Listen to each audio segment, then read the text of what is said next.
Occupational English Test. Listening Test. This test has 3 parts. In each part, you'll hear a number of different extracts. At the start of each extract, you'll hear this sound. You'll have time to read the questions before you hear each extract, and you'll hear each extract once only. Complete your answers as you listen. At the end of the test, you'll have 2 minutes to check your answers. Part A. In this part of the test, you'll hear 2 different extracts. In each extract, a health professional is talking to a patient. For questions 1 to 24, complete the notes with information you hear. Now look at the notes for extract 1.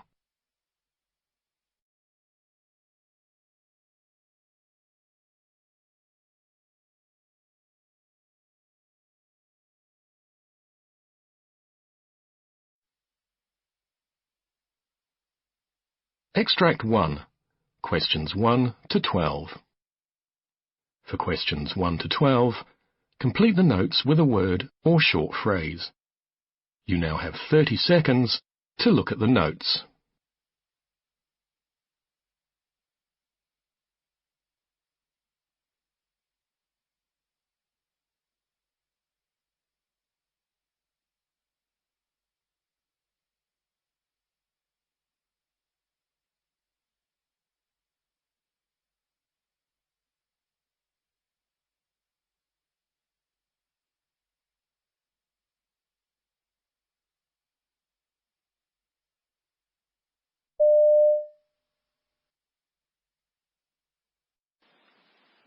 Hello, Gary.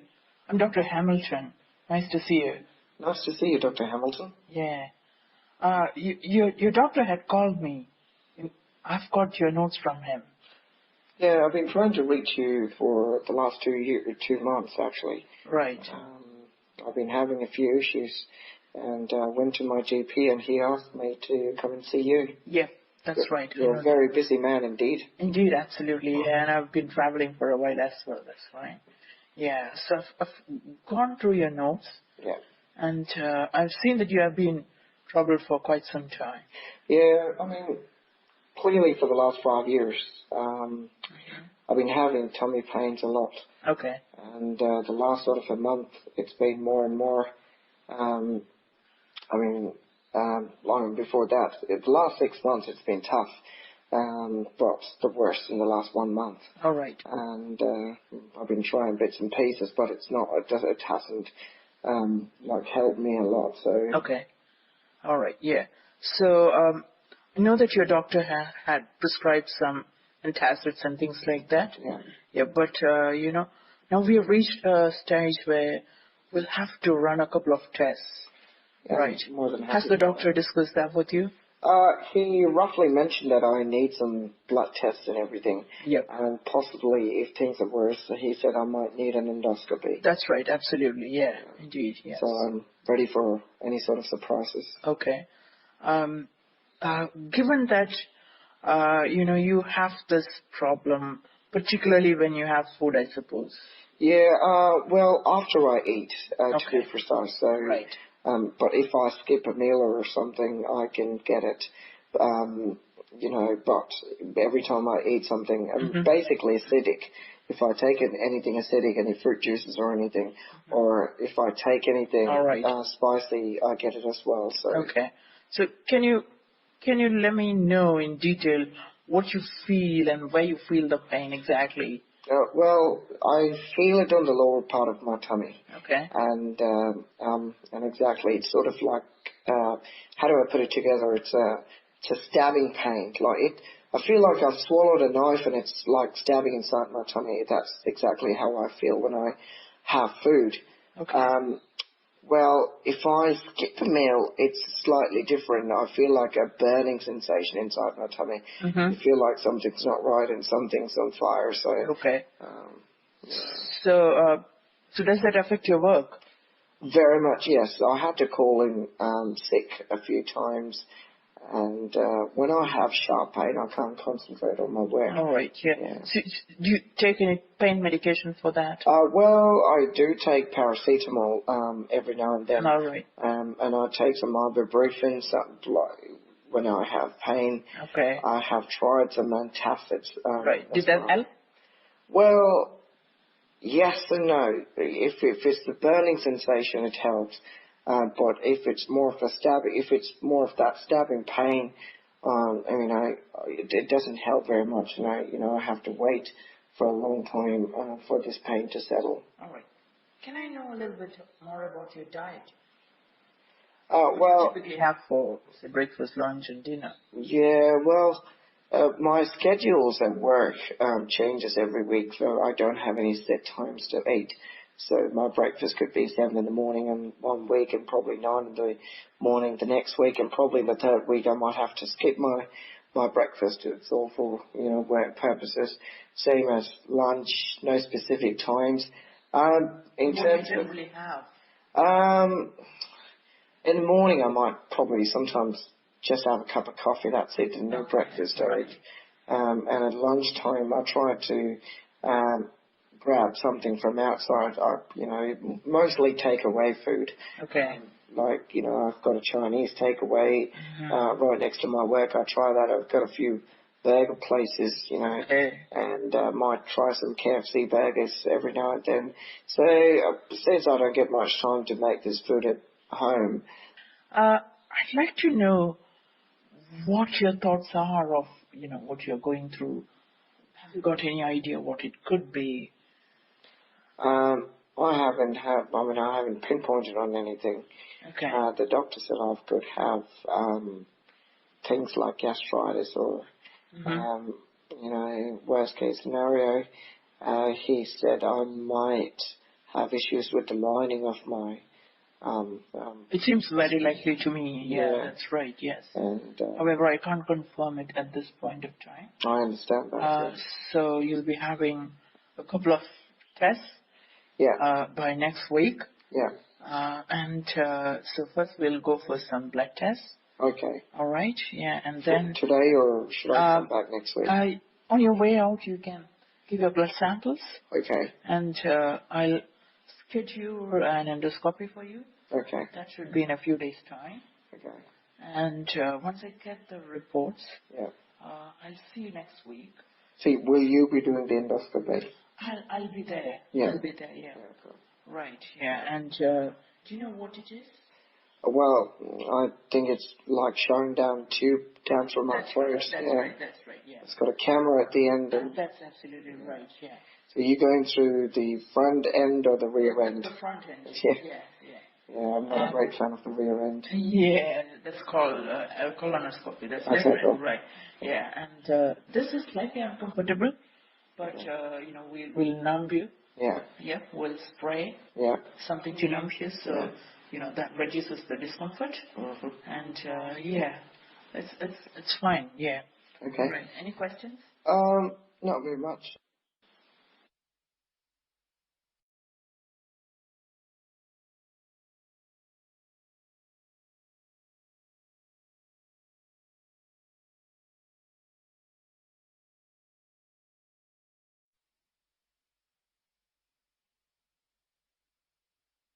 Extract 2. Questions 13 to 24. For questions 13 to 24, complete the notes with a word or short phrase. You now have 30 seconds to look at the notes.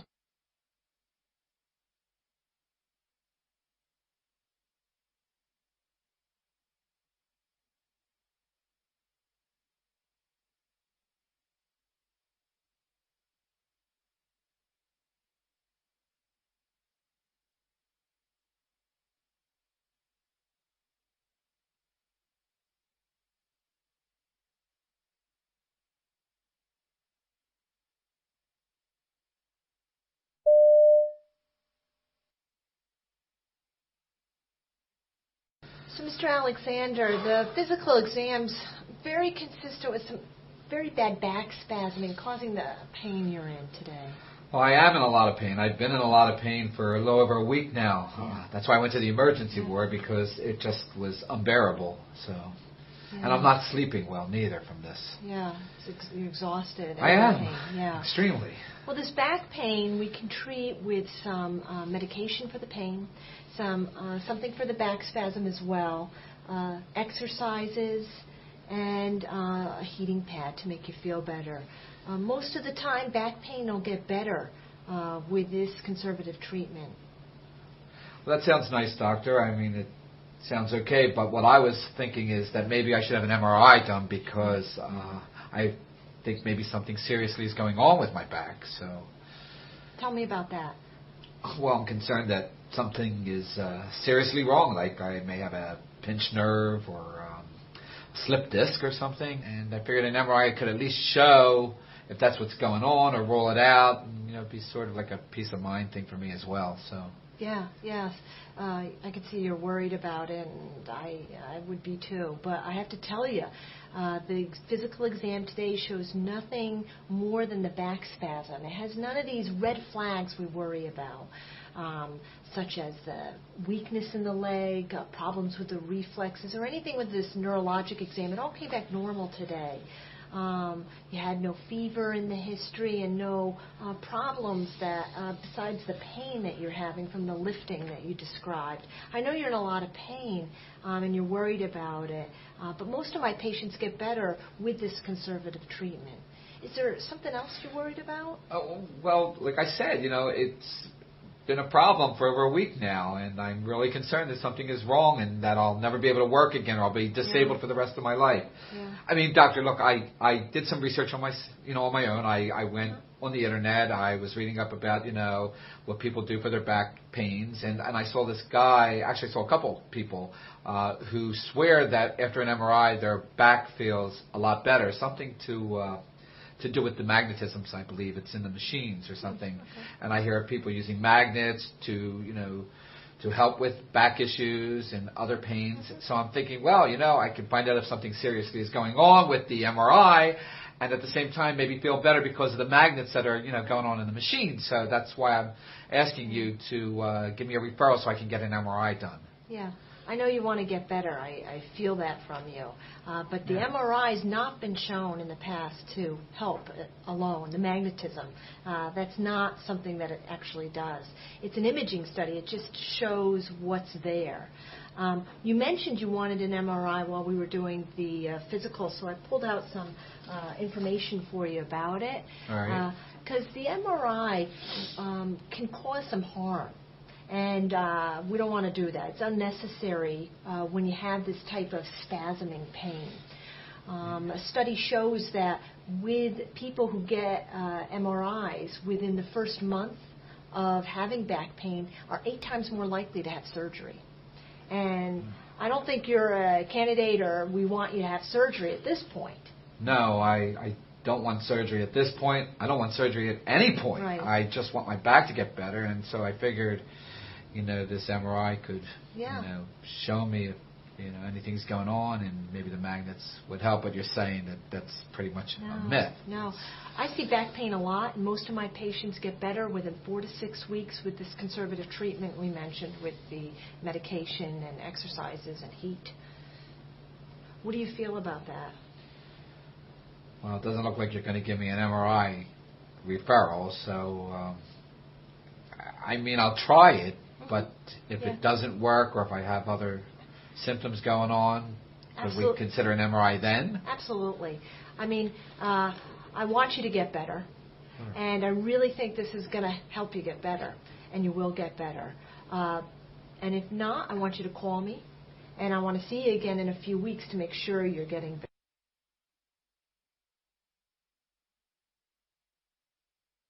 That is the end of Part A. Now look at Part B.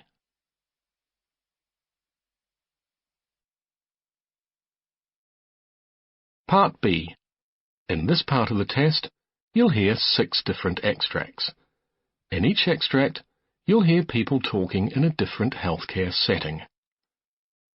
For questions 25 to 30, choose the answer A, B, or C which fits best according to what you hear. You'll have time to read each question before you listen. Complete your answers as you listen.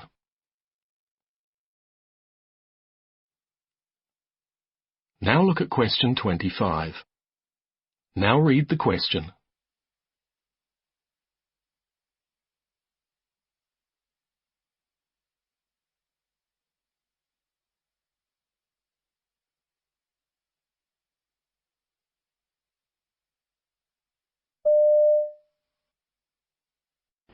I've got this delightful gentleman for you to look after. You might know him. He had a few frequent admissions.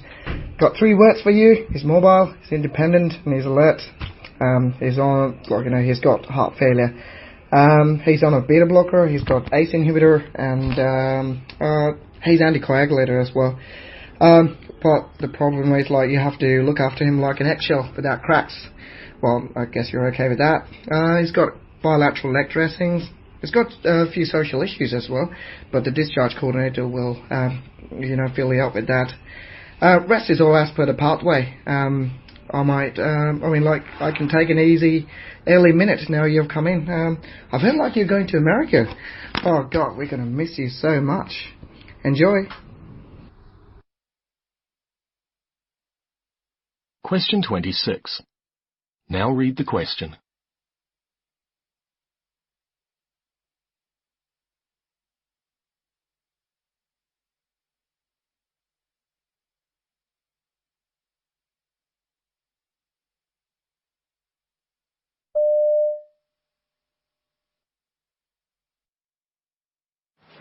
Mr. Fernandez is a 52-year-old gentleman who was admitted to the ER last night. He lives with his wife, Judy, and was found down at home.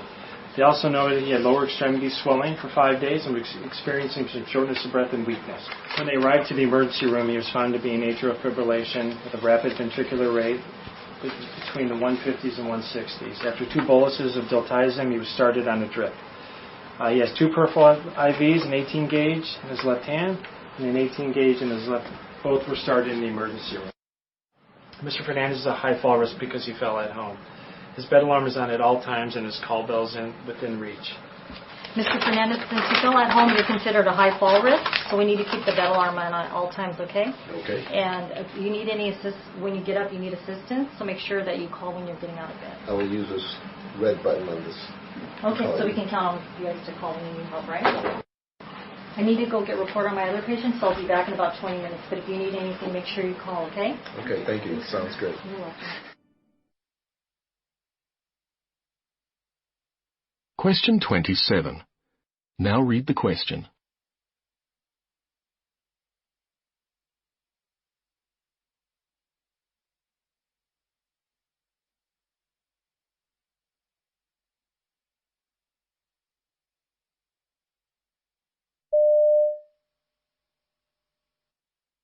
During your stay, we will work to keep you as comfortable as possible. Unfortunately, it is unrealistic to feel zero pain after surgery. Our goal is to manage your pain at levels allowing you to participate in physical therapy and other activities. We have many tools to attack pain, starting with the peripheral nerve catheter, or PNC, inserted into your operative leg by the anesthesia team. The PNC delivers numbing medication to surround the nerve that supplies feeling to your hip or knee. We supplement the PNC with other medications as needed, either in pill or IV form. One big help in controlling your pain is to keep your new joint active by moving and working with therapy. Lying in bed too long can result in more pain as the joint grows stiff. In addition to pain medication, you will receive a 10-day supply of Lovenox.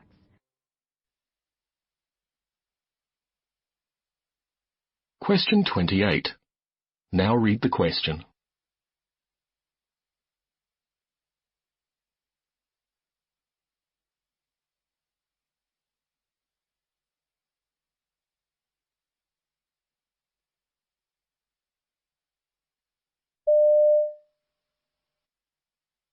Patient expectation is paramount in the preoperative consultation. because sometimes patients come to you with a wrong expectation. Wrong expectation means that the whole post-operative pathway goes wrong. Okay, so this goes into the initial few consultations after we ask them structure the questionnaire about themselves, their eating habit, their family history, their attempt to lose weight, and their other comorbidities, and then we discuss with them their choices of procedures and what to expect from each choice. Okay, and these choices will be modified by their ability to comply with the dietary program and do exercise to help the weight loss. Question 29. Now read the question.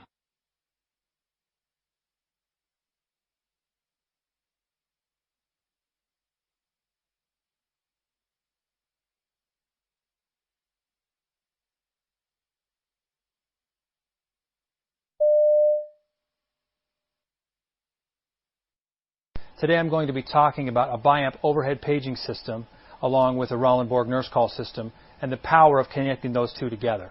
We can automate code blue processes so that when a code blue is pressed, it can automate a response overhead to the paging system, which I'll demonstrate right now.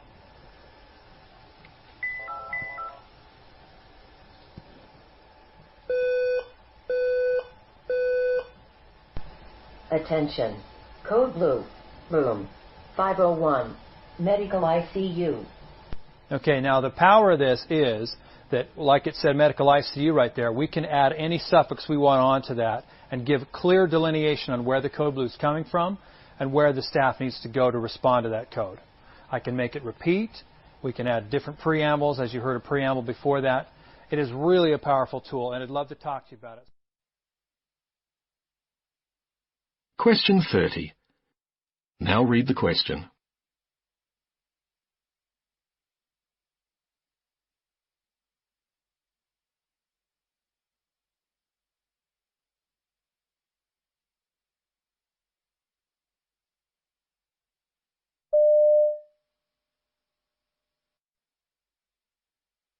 First and foremost, I think 20 is the new 25. When we studied glaucoma in school, most people were under the impression that 25 millimeters mercury was the high end of normal. We've found that recently, at 20 millimeters mercury, the intraocular pressure is elevated enough to be adequate, but at 25, it's really starting to affect axoplasmic flow on the optic nerve. So really aim for a pressure of 20 in your veterinary patients.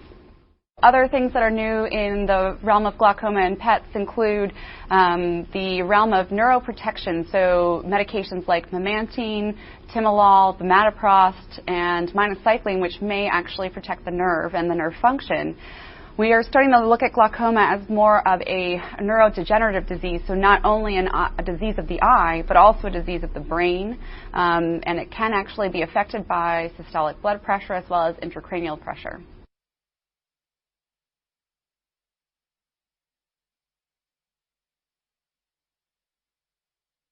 That is the end of Part B. Now look at Part C.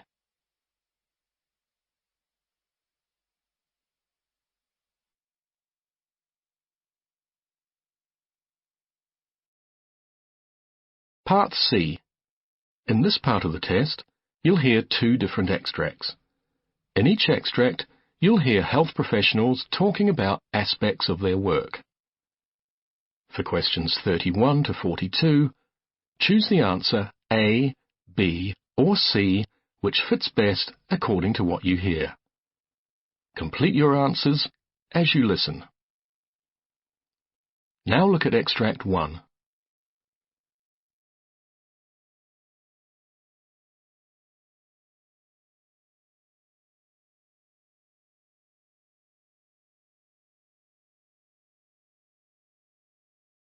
Questions 31 to 36. You now have 90 seconds to read questions 31 to 36.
New research from the Perkins Institute at the University of Sydney claims to have found the diet that boosts FGF21 levels.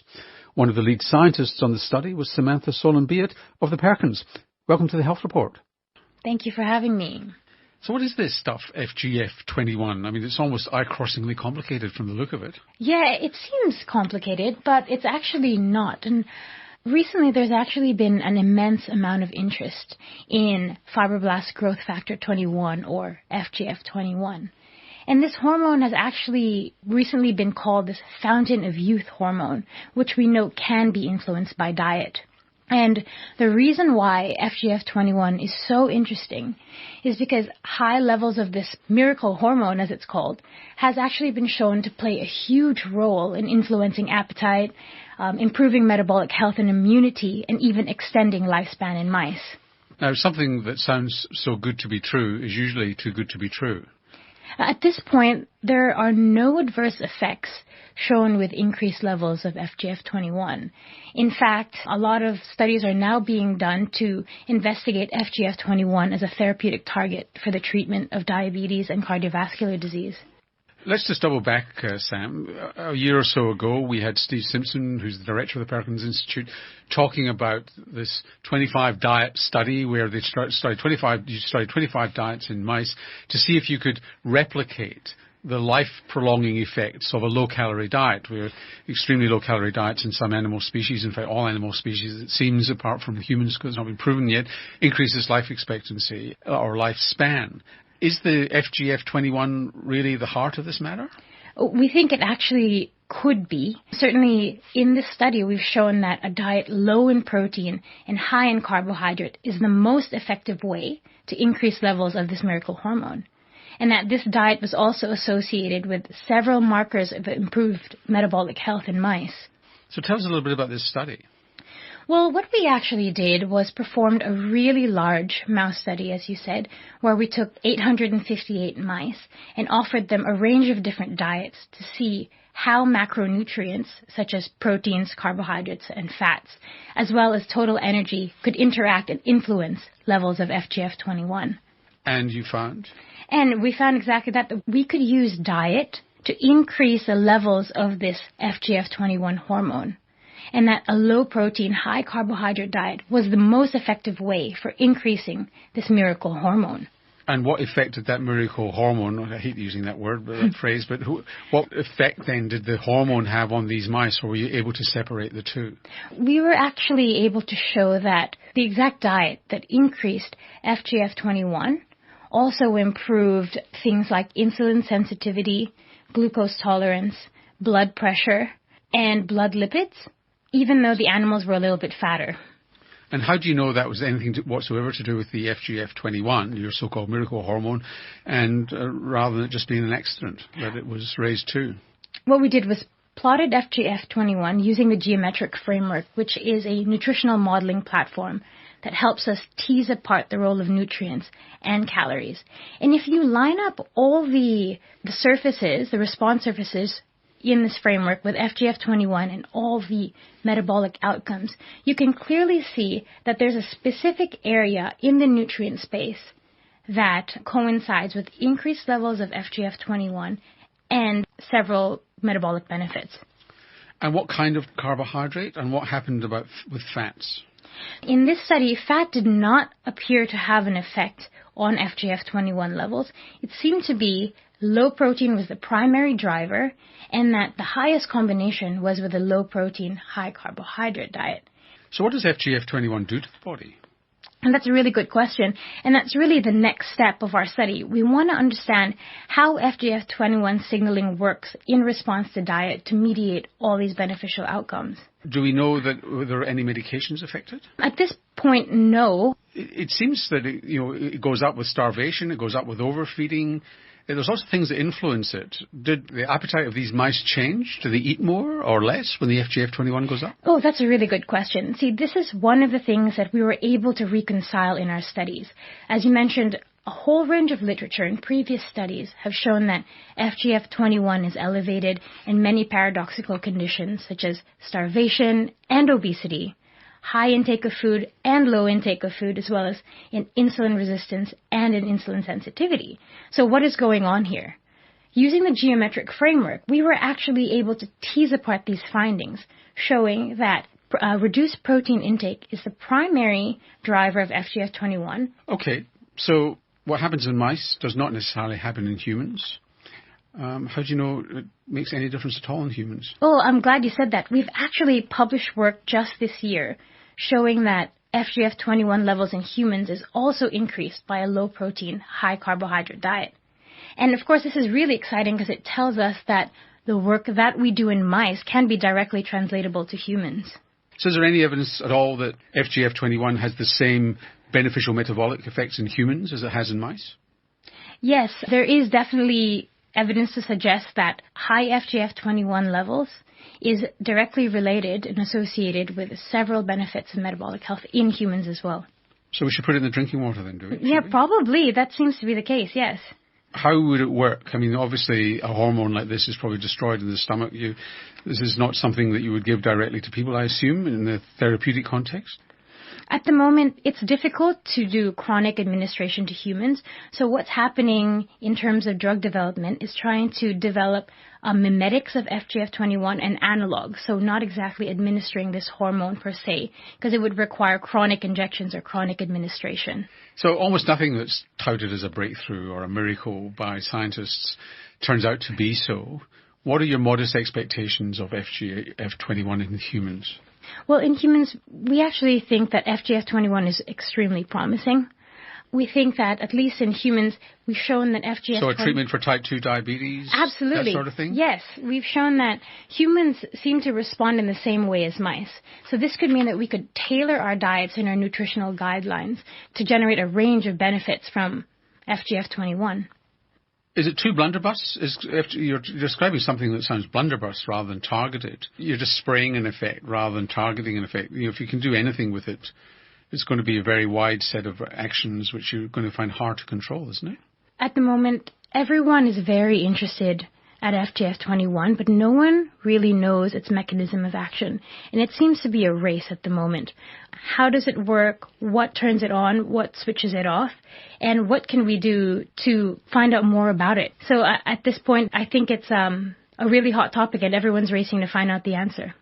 And you hope you'll be first. Hopefully. Sam, thanks for joining us on the Health Report. Thank you so much. Samantha Solon-Beat is a researcher at the Perkins Institute at the University of Sydney, and on our website we'll have a link to our previous interview on the diet and longevity study.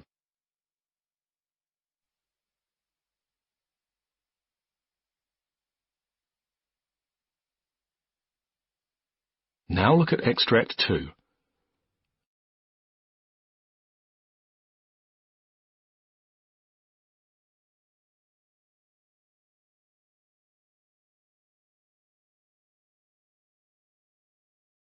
Extract 2, questions 37 to 42. You now have 90 seconds to read questions 37 to 42.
today I'm going to talk about the consumption of sugar-sweetened beverages and their impact on health.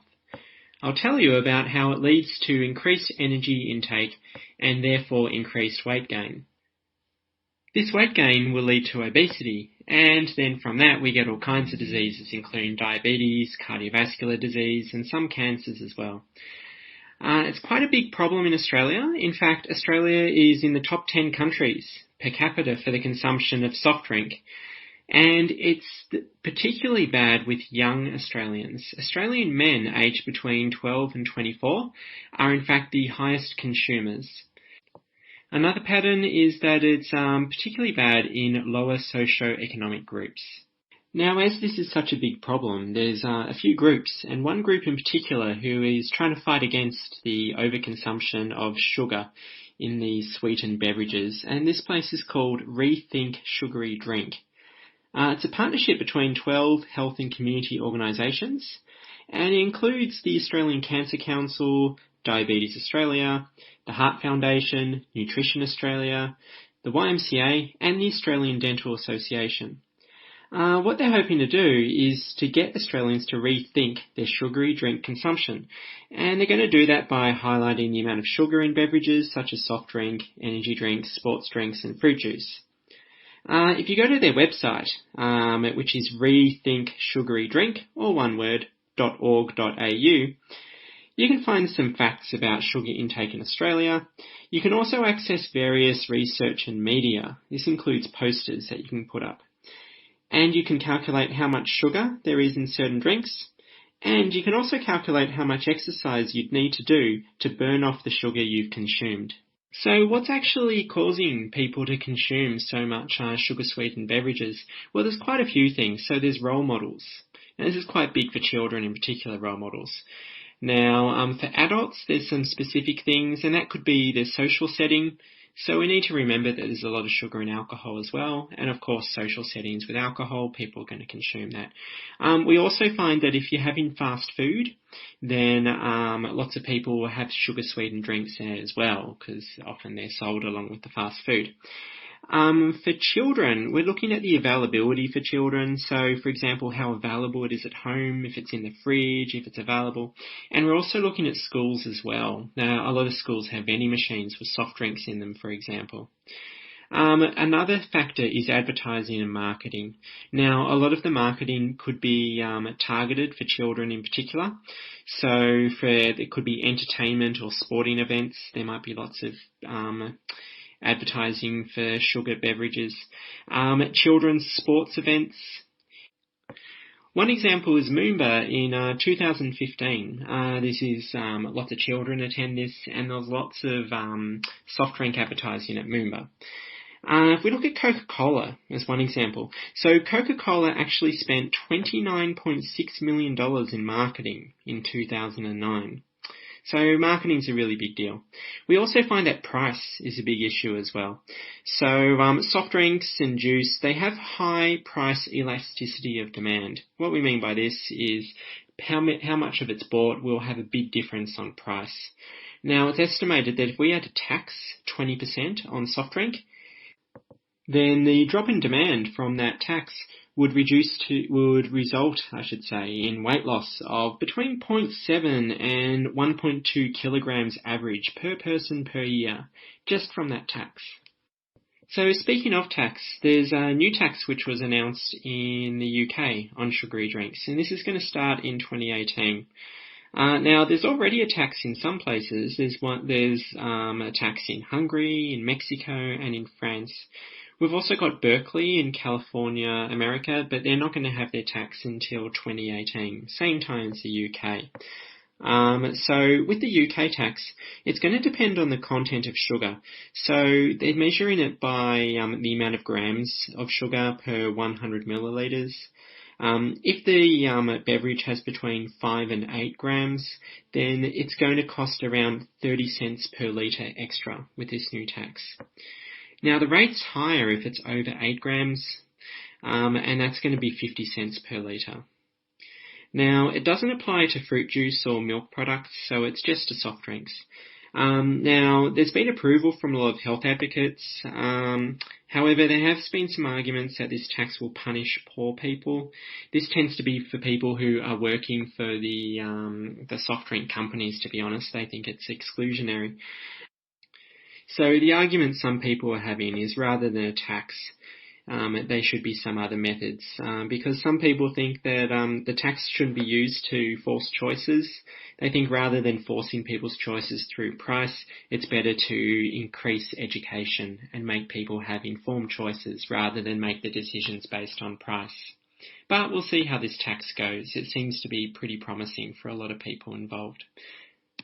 So a lot of research has been done on weight gain and consumption of high sugar drinks. And the different studies have shown slightly different effects and results. Now, one reason for this is that there's been different study methodologies. Another is that there's different sample characteristics. We also have different definition, I should say, of the variables. So the variables are differently defined. So more research is needed. It needs to be more tightly controlled. But what we do find is that there's at least a probable association between sugar-sweetened drinks and increased weight gain, body mass index, overweight and obesity. What we've also found is that people consume these drinks without less food to compensate. So what we mean by this is that people are having a lot of these extra calories through their drinks, but they're not actually therefore changing their diet to have less calories elsewhere. So a lot of these drinks are just additional calories on top of their existing diet. So this is leading to weight gain. And we also find that the weight gain is actually higher than just the excess calories from the drinks themselves. So what we think is happening is that the weight gain isn't just from the drinks itself. It's actually considered that maybe the sugar-sweetened drinks stimulate hunger, or suppress satiety as well. And the reason for this is that these high sugar drinks, they're high in fructose. Now, the thing about fructose is that it doesn't lower the hunger hormone ghrelin in the same way as glucose does. Now, glucose is the main carb found in starchy food. So the brain should regulate calorie intake, but with liquid sugar it can't. So what happens is that these calories from these drinks just get added to your regular intake. In one study, people added a can of sugary drink to their existing diet and increased their calorie intake by 17%. Now, this 17% was more than just those extra calories from the drink itself. We find that adding daily sugar-sweetened beverages to a child's diet, that can increase obesity risk by as much as 60%. There was another study in America on this, and they found that sugar-sweetened beverages can account to 20% of the weight gain between 1977 and 2007. So the World Health Organization and World Cancer Research Fund, they consider sugary drink consumption to be a probable risk for weight gain for these reasons. There really are quite a lot of diseases which are linked to the consumption of sugary drinks. Now, one of them is the non-alcoholic fatty liver disease. Now, the reason for this is, as we mentioned before, we've got glucose and fructose. Now, with glucose, it can be metabolized by every cell in the body, but fructose, which is what these sugary drinks have, it can only be metabolized by the liver.